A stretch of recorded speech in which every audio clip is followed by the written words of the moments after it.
Hold on to your hats, folks, because the Saudis are throwing a wrench into the global financial system. They're breaking up with the Petrodollar.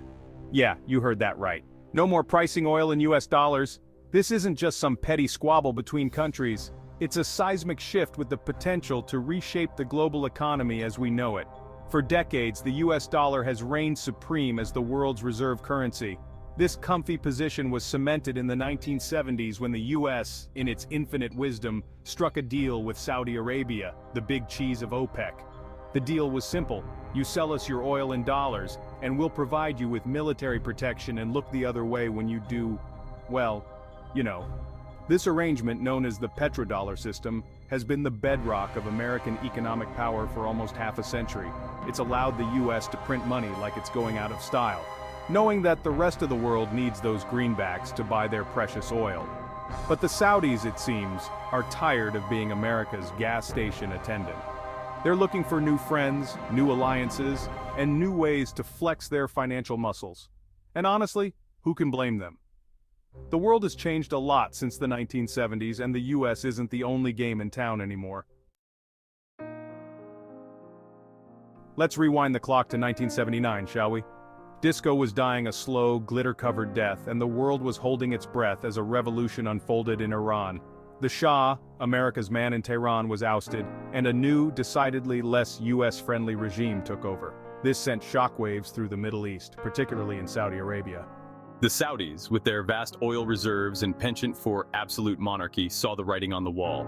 They needed a reliable ally, someone to protect them from the winds of change sweeping the region. Enter the United States, stage right, with open arms and a blank check for military hardware. A match made in, well, not heaven, but definitely a boardroom somewhere.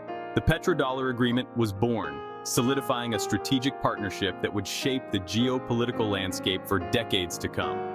But this alliance, like all alliances, wasn't built on love and rainbows. It was a marriage of convenience, fueled by mutual self-interest and a healthy dose of realpolitik.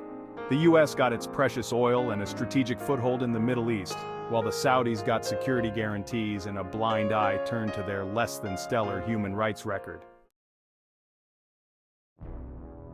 The US has a knack for talking a big game when it comes to freedom, democracy, and human rights. It's a recurring theme in American foreign policy, a sort of greatest hits album of lofty rhetoric. But like a scratch CD, the music stops abruptly when you look at the actual track record. Take Saudi Arabia, for instance. This is a country where women were, until very recently, forbidden from driving, where dissent is met with swift and brutal repression, and where public beheadings are still a thing. Not exactly a shining beacon of liberty, is it? Yet the US has consistently turned a blind eye to these transgressions, all in the name of strategic interests and, let's be honest, cheap oil. It's a classic case of American exceptionalism, the idea that the rules don't quite apply in the same way when you're the leader of the free world. This hypocrisy hasn't gone unnoticed. It's fueled resentment and anti-American sentiment around the world, particularly in the Middle East. It's also made it increasingly difficult for the US to credibly claim the moral high ground on the global stage. After all, it's hard to preach about human rights while propping up regimes that routinely violate them. For decades, the US dollar has been the undisputed king of the global financial jungle. It's the world's reserve currency, the go-to currency for international trade and finance. This dominance has given the US an enviable economic advantage, allowing it to borrow money at lower rates and print money with fewer consequences than other countries.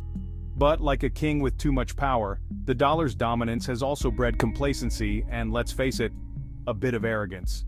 The US has grown accustomed to this privileged position, taking it for granted that the rest of the world will continue to finance its massive deficits and prop up its economic might. However, the winds of change are blowing. The global economy is shifting and the dollar's throne is starting to look a little wobbly.